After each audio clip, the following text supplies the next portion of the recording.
The UK's coronavirus hospital death count has increased by 36. Some 33 deaths took place in English hospitals, with 3 in Wales and none in Scotland and Northern Ireland. This is double the number of fatalities announced last Friday, when 18 were recorded in the highest Friday rise since July.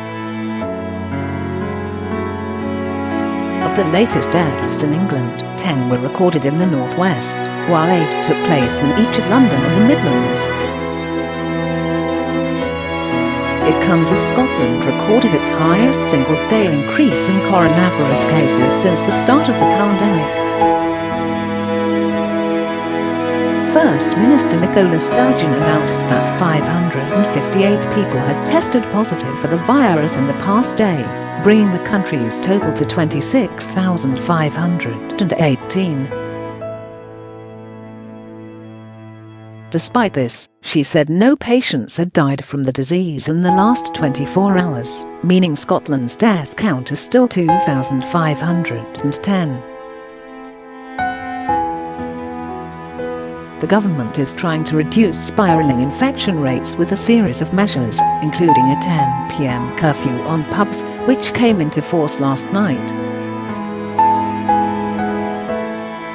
London is on the brink of being put on local lockdown after being added to the national coronavirus watch list.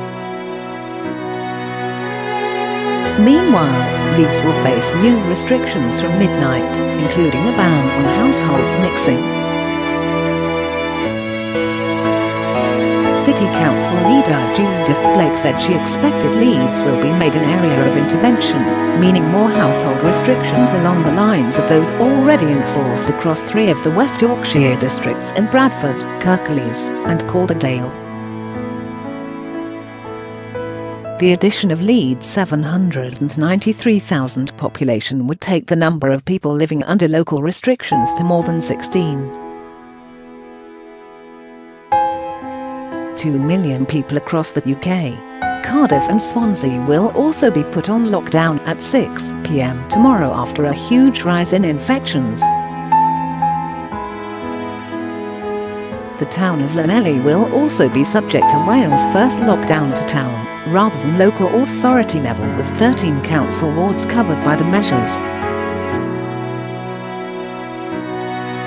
This comes a few days ago after Prime Minister Boris Johnson announced a slew of new nationwide restrictions, including a return to working from home where possible and a 10 p.m. curfew for pubs. But critics fear the measures, in addition to the rule of 6 on gatherings, will not go far enough.